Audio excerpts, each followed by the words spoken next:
O Evangelho segundo o Espiritismo, capítulo 1. Não vim destruir a lei. Neste capítulo nós veremos as três revelações: Moisés, Cristo e o Espiritismo, aliança da ciência e da religião, instruções dos Espíritos, a nova era. Não penseis que vim destruir a lei ou os profetas, não vim destruí-los, mas dar-lhes cumprimento.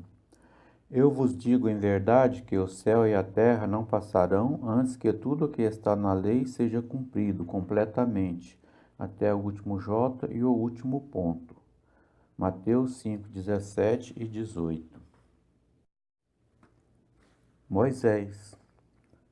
A lei de Moisés é composta por duas partes distintas: a lei de Deus, recebida no Monte Sinai, e a lei civil ou disciplinar, estabelecida pelo próprio Moisés. A lei de Deus é inalterável. A outra, apropriada aos costumes e ao caráter do povo, se modifica com o tempo. A lei de Deus está formulada nos seguintes 10 mandamentos. 1. Eu sou o Senhor teu Deus, que te tirei da terra do Egito, da casa da servidão. Não terás outros deuses estrangeiros diante de mim. Não farás imagem talhada, nem figura nenhuma de tudo o que está no céu e na terra, nem de tudo o que está nas águas e debaixo da terra. Não os adorarás, nem lhes renderás cultos soberanos. 2. Não tomarás em vão o nome do Senhor teu Deus. 3. Lembra-te de santificar o dia de sábado. 4. Honra a teu pai e a tua mãe, a fim de viveres muito tempo na terra que o Senhor teu Deus te dará. 5. Não matarás. 6. Não cometerás adultério. 7. Não roubarás. 8. Não prestarás falso testemunho contra o teu próximo. 9. Não desejarás a mulher do teu próximo. 10. Não desejarás a casa de teu próximo, nem seu servo ou serva, nem seu boi, seu asno, ou qualquer outra coisa que lhe pertença. Esta é a lei de todos os tempos e de todos os países, e que por isso mesmo tem um caráter divino. Todas as outras são leis estabelecidas por Moisés, que se via obrigado a conter pelo temor um povo naturalmente turbulento e indisciplinado, no qual tinha de combater os abusos e os preconceitos enraizados adquiridos durante a época da escravidão no Egito. Para dar autoridade às suas leis, ele atribuiu-lhes origem divina, assim como o fizeram todos os legisladores dos povos primitivos. A autoridade do homem precisava se apoiar sobre a autoridade de Deus. Mas apenas a ideia de um Deus terrível podia impressionar homens ignorantes, nos quais o sentido moral e o sentimento de uma delicada justiça ainda estavam pouco desenvolvidos. É evidente que aquele que tinha incluído entre os seus mandamentos: não matarás, não farás mal a teu próximo, não poderia se contradizer, fazendo do extermínio um dever. As leis mosaicas, propriamente ditas, tinham, portanto, um caráter essencialmente transitório. Cristo. Jesus não veio destruir a lei, isto é, a lei de Deus. Ele veio cumpri-la, ou seja, desenvolvê-la, dar-lhe seu sentido verdadeiro e apropriá-la ao grau de adiantamento dos homens. É por isso que encontramos nessa lei os princípios dos deveres para com Deus e para com o próximo, que constituem a base de sua doutrina. Quanto às leis de Moisés propriamente ditas, Jesus, ao contrário, modificou-as profundamente, tanto no conteúdo quanto na forma. Combateu constantemente os abusos das práticas exteriores e as falsas interpretações, e não lhes podia ter dado uma reforma mais radical do que reduzindo-as a estas palavras: amar a Deus sobre todas as coisas e ao próximo como a si mesmo. E acrescentando: está aí toda a lei e os profetas. Por estas palavras, o céu e a terra não passarão antes que tudo seja cumprido até o último jota. Jesus quis dizer que era preciso que a lei de Deus fosse cumprida, ou seja, fosse praticada na terra em toda a sua pureza, com todos os seus desenvolvimentos e todas as suas consequências. Pois de que serviria estabelecer essa lei se fosse para o privilégio de alguns homens, ou mesmo de um único povo? Sendo todos os homens filhos de Deus, são todos, sem distinção, objeto da mesma dedicação. Mas o papel de Jesus não foi simplesmente o de um legislador moralista, apenas com a autoridade de sua palavra. Ele veio cumprir as profecias que tinham anunciado sua vinda. Sua autoridade vinha da natureza excepcional de seu espírito, de sua missão divina. Ele veio ensinar aos homens que a verdadeira vida não está na terra, mas no reino dos céus. Ensinar-lhes o caminho que o conduz até lá, os meios de se reconciliarem com Deus e de preveni-los sobre a marcha das coisas que hão de vir para o cumprimento dos destinos humanos. Entretanto, Jesus não podia dizer tudo, e em relação a muitos pontos, conforme ele mesmo disse, limitou-se a lançar os germes das verdades que não podiam ainda ser compreendidas. Ao falar de tudo, o fez em termos às vezes mais, às vezes menos claros. Para compreender o sentido oculto dessas palavras, seria preciso que novas ideias e novos conhecimentos viessem nos dar a chave, e essas ideias não poderiam vir antes que o espírito humano adquirisse um certo grau de maturidade. A ciência deveria contribuir decididamente para que essas ideias viessem à luz e se desenvolvessem. Seria, portanto, preciso dar à ciência o tempo de progredir. O Espiritismo. O Espiritismo é a nova ciência que vem revelar aos homens, por meio de provas irrecusáveis, a existência e a natureza do mundo espiritual e suas relações com o mundo físico.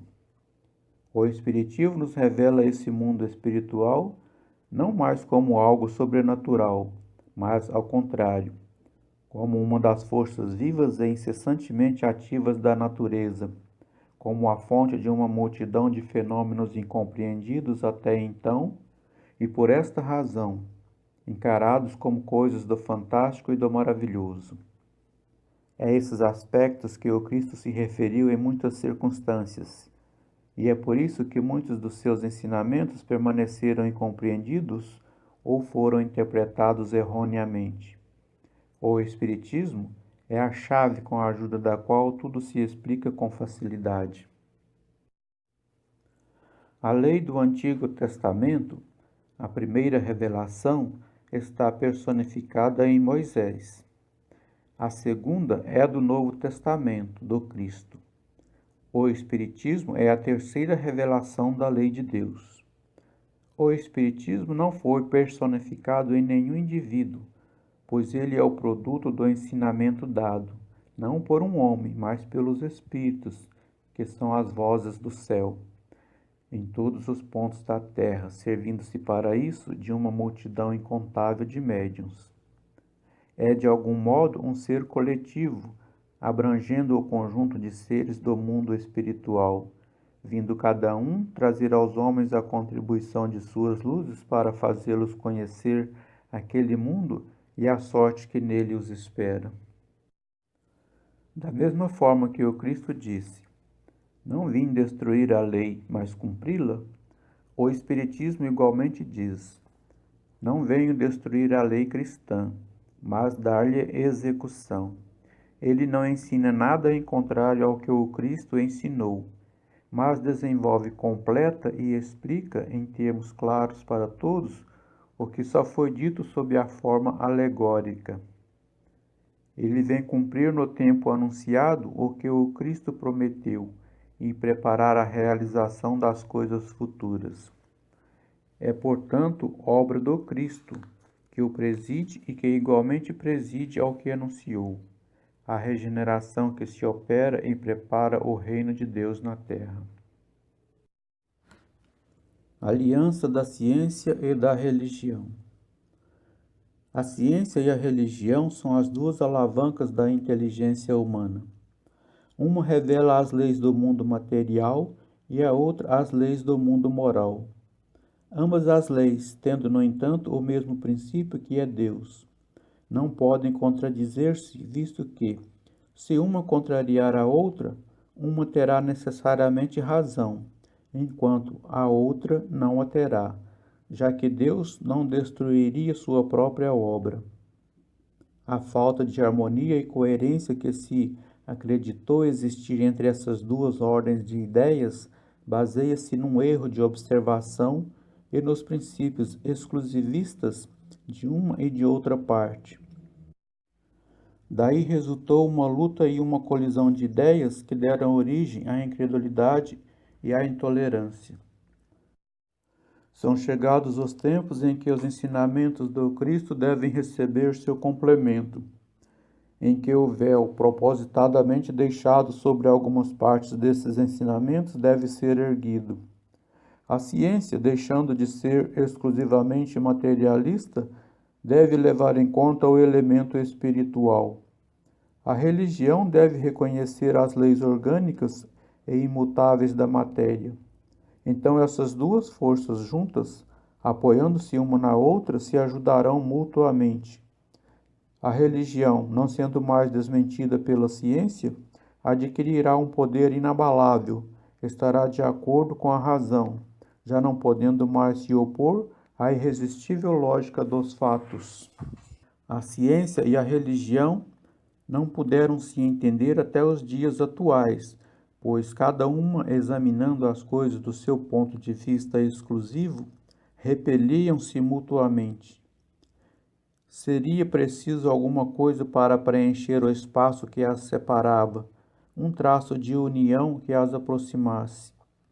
Esse traço de união está no conhecimento das leis que regem o mundo espiritual e da sua afinidade e harmonia com o mundo corporal. Leis tão imutáveis quanto as que regem o movimento dos astros e a existência dos seres. Estas afinidades, uma vez constatadas pela experiência, fazem surgir uma nova luz. A fé se dirigiu à razão. A razão não encontrou nada de ilógico na fé, e o materialismo foi vencido. Mas nisso, como em tudo, há pessoas que ficam para trás, até serem arrastadas pelo movimento geral que as esmaga, se tentam resistir ao invés de o acompanhar. É toda uma revolução moral que se opera neste momento e que trabalha e aperfeiçoa os espíritos. Após ser elaborada durante mais de 18 séculos, ela chega à sua plena realização e vai marcar uma nova era da humanidade. As consequências dessa revolução são fáceis de se prever. Deve trazer para as relações sociais inevitáveis modificações, às quais ninguém poderá se opor, porque estão na vontade de Deus e resultam da lei do progresso, que é sua lei. Instruções dos Espíritos, a Nova Era. Um espírito israelita, Mulhouse, 1861. Deus é único. Moisés é o espírito que Deus enviou em missão para torná-lo conhecido, não somente dos hebreus, mas também dos povos pagãos. Deus serviu-se do povo hebreu para se revelar aos homens, por Moisés e os profetas. As contrariedades e o sofrimento da vida por que passavam os hebreus destinavam-se a impressionar as nações e fazer cair o véu que encobria as coisas divinas dos homens. Os mandamentos de Deus revelados por Moisés contém o germe da mais ampla moral cristã. Os comentários da Bíblia restringem-lhe o sentido, pois colocados em prática em toda a sua pureza, não seriam então compreendidos. Mas os 10 mandamentos de Deus nem por isso deixaram de ser o brilhante frontispício da obra como um farol que deveria iluminar a humanidade no caminho a percorrer. A moral, isto é, o conjunto de regras de conduta, os costumes, bem como os princípios espirituais ensinados por Moisés, eram apropriados ao estado de adiantamento em que se encontravam os povos chamados à regeneração. Esses povos semi-selvagens, quanto ao aperfeiçoamento de sua alma, não compreendiam que podiam adorar a Deus a não ser por sacrifícios sangrentos, e muito menos que fosse preciso perdoar aos inimigos. Sua inteligência era notável sob o ponto de vista material, das artes e das ciências, porém era muito atrasada em moralidade e não entenderia uma religião que fosse inteiramente espiritual. Era-lhes preciso uma representação semimaterial, como a que lhes oferecia a religião hebraica. Assim, enquanto os sacrifícios falavam aos seus sentidos, a ideia de Deus lhes falava ao espírito. O Cristo foi o iniciador da moral mais pura, mais sublime, a moral evangélico-cristã, que deve renovar o mundo, aproximar os homens e torná-los irmãos, que deve fazer brotar de todos os corações humanos a caridade e o amor ao próximo, e criar entre todos os homens uma solidariedade comum, de uma moral perfeita que deve transformar a terra e fazer dela a morada para espíritos moralmente superiores aos de hoje. É a lei do progresso, à qual a natureza está submetida, que se cumpre, e o Espiritismo é a alavanca da qual Deus se serve para fazer avançar a humanidade. São chegados os tempos em que as ideias morais devem se desenvolver para que se realize o progresso que está na vontade de Deus. Elas devem seguir o mesmo caminho que as ideias de liberdade percorreram como suas antecessoras. Não se pense, entretanto, que este desenvolvimento acontecerá sem lutas. Não, pois para chegar à maturidade elas precisam de abalos e discussões, a fim de atrair a atenção das massas. Uma vez despertada a atenção, a beleza e a santidade da moral impressionarão os espíritos, que então se dedicarão a uma ciência que lhes dará a chave da vida futura e lhes abrirá as portas da felicidade eterna. Moisés começou, Jesus continuou, o Espiritismo concretizará a obra. Fénelon Poitiers, 1861. Um dia Deus, em sua caridade inesgotável, permitiu ao homem ver a verdade varar as trevas. Este dia foi a chegada do Cristo. Depois da luz viva, as trevas voltaram. O mundo, entre alternativas do conhecimento, da verdade e obscuridade da ignorância, perdeu-se novamente. Então, tal como os profetas do Antigo Testamento, os Espíritos se puseram a falar e a vos advertir. O mundo está abalado em suas bases. O trovão provocará estrondo. Sede firmes. O Espiritismo é de ordem divina, visto que repousa nas próprias leis da natureza. E acreditai que tudo que é de ordem divina tem um objetivo grande e útil. Vosso mundo se perdia. A ciência, desenvolvendo-se à custa dos valores de ordem moral, estava vos conduzindo ao bem-estar material em proveito do espírito das trevas.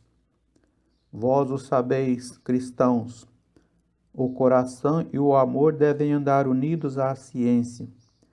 O reino do Cristo, infelizmente, após 18 séculos, e apesar do sangue de tantos mártires, ainda não chegou. Cristãos, Voltai ao Mestre que vos quer salvar. Tudo é fácil para aquele que crê e ama. O amor o enche de uma alegria indescritível. Sim, meus filhos, o mundo está abalado. Os bons espíritos vos dizem sempre: curvai-vos sob o sopro que anuncia a tempestade, a fim de não serdes derrubados, isto é, preparai-vos, e não vos assemelheis às virgens loucas, que foram apanhadas desprevenidas à chegada do esposo. A revolução que se prepara é mais moral do que material. Os Espíritos mensageiros do Senhor inspiram a fé para que todos vós, companheiros da doutrina, iluminados e ardentes, façais ouvir a vossa voz humilde. Sois o grão de areia, mas sem grãos de areias não haveria montanhas. Portanto que estas palavras, somos pequenos, não tenham mais sentido para vós. Cada um tem sua missão, cada um tem seu trabalho. A formiga não constrói seu formigueiro e os animaizinhos insignificantes não erguem continentes? A nova cruzada começou, apóstolos da paz universal e não da guerra. São Bernardos modernos, olhai e andai para a frente. A lei dos mundos é a lei do progresso. Erasto, discípulo de São Paulo, Paris, 1863. Santo Agostinho é um dos maiores divulgadores do Espiritismo. Ele se manifesta em quase todos os lugares. Encontramos a razão disso na vida deste grande filósofo cristão. Ele pertence a essa vigorosa falange dos pais da Igreja, aos quais a cristandade deve suas mais sólidas bases. Como muitos, foi arrancado do paganismo, melhor dizendo, da incredulidade mais profunda pelo clarão da verdade.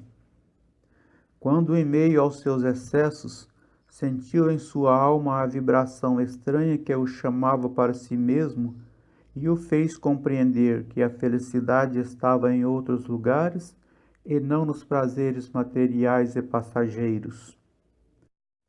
Quando, enfim, na sua estrada de Damasco, também escutou a santa voz clamando: Saulo, Saulo, por que me persegues? Exclamou: meu Deus, perdoa-me, eu acredito, sou cristão. Depois disso, tornou-se um dos mais firmes sustentáculos do Evangelho. Podem-se ler nas confissões notáveis que nos deixou esse eminente espírito, palavras ao mesmo tempo características e proféticas que pronunciou após o desencarne de sua mãe, Santa Mônica. Estou convencido de que minha mãe virá visitar-me e dar-me conselhos, revelando-me o que nos espera na vida futura. Que ensinamento nessas palavras e que previsão brilhante da futura doutrina! É por isso que hoje, vendo que a hora é chegada para a divulgação da verdade que ele pressentiu outrora, é o seu propagador ardente e multiplica-se, por assim dizer, para responder a todos os que o chamam. Nota: Santo Agostinho vem derrubar aquilo que construiu? Certamente que não. Como muitos outros, vê com os olhos do Espírito o que não via como homem. Sua alma livre entrevê novas claridades. Entende o que não entendia antes. Novas ideias lhe revelaram o verdadeiro sentido de algumas palavras. Na terra julgava as coisas segundo os conhecimentos que possuía, mas quando uma nova luz se fez para ele, pôde julgá-la mais claramente. Foi assim que deve ter abandonado a crença que tinha a respeito dos espíritos incubos e súcubos e sobre a maldição que havia lançado contra a teoria dos antípodas. Agora que o cristianismo lhe aparece em toda a sua pureza, Pode, em alguns pontos, pensar de modo diferente de quando estava vivo, sem deixar de ser o apóstolo cristão. Pode fazer-se o propagador do Espiritismo sem renegar sua fé, pois vê nele a realização das coisas anunciadas. Hoje, ao proclamá-lo, apenas nos conduz a uma interpretação mais acertada e mais lógica dos textos. Assim também acontece com outros espíritos que se encontram em posição semelhante. Terminamos aqui a leitura do capítulo 1.